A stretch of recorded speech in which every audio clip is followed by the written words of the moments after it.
Bună ziua! Sunt doctorul Vladislav Debnar. Stăm de vorbă cu Elena, o pacientă care a trecut prin experiența unei operații de sindrom de tunel carpian. Totul a început în urmă cu 3 ani de zile înainte de intervenția chirurgicală, când simțeam furnicături în degete, obiectele îmi picau tot mai des din mână.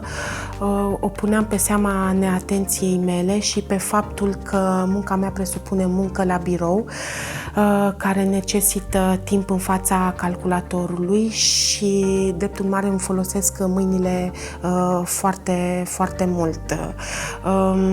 Am urmat ședințe de fizioterapie pentru că gândul mi s-a dus la coloana cervicală, dar fără niciun rezultat.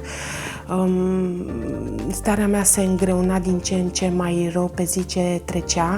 Nopțile deveniseră un coșmar pentru mine.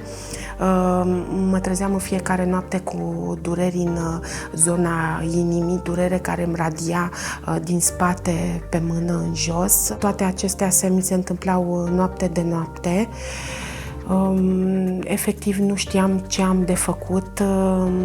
Medicul cardiolog îmi spunea că totul este ok. Nu găseam niciun simptom, niciun diagnostic. Am ajuns în cele din urmă la un medic neurolog care mi-a făcut viteza de conducere pe nerv, ocazie cu care mi s-a și pus diagnosticul de sindrom de tunel carpian. Dacă până atunci nu știam încotro să merg sau la ce medic să ajung, intrasem într-o altă zonă, într-o altă nebuloasă, în sensul că termenul de sindrom de tunel carpian nu spunea nimic. Am ajuns la medic chirurg plastician, specialist în chirurgia mâinii, la dumneavoastră. Temerea mea a dispărut odată cu primul contact pe care l-am avut cu dumneavoastră, în sensul că mi-ați explicat foarte clar ce presupune acest sindrom, ce presupune intervenția chirurgicală și care sunt așteptările pe care le avem în urma intervenției chirurgicale. Am stabilit data intervenției, care a fost destul de rapidă, având în vedere că simptomele mele erau deja destul de înaintate. Intervenția chirurgicală a durat puțin, cu anestezie.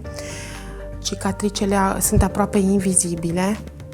Îmi aduc aminte că chiar glumeam cu dumneavoastră și vă rugam să-mi faceți o linie a vieții mai frumoasă și ați reușit. Operația a reușit, viața mea a revenit la normal, toate simptomele pe care le aveam înainte de intervenția chirurgicală mi-au dispărut complet, nu mai simt furnicături în mână, mâna nu mai îmi amorțește și, în special, pot să mă odihnesc noaptea.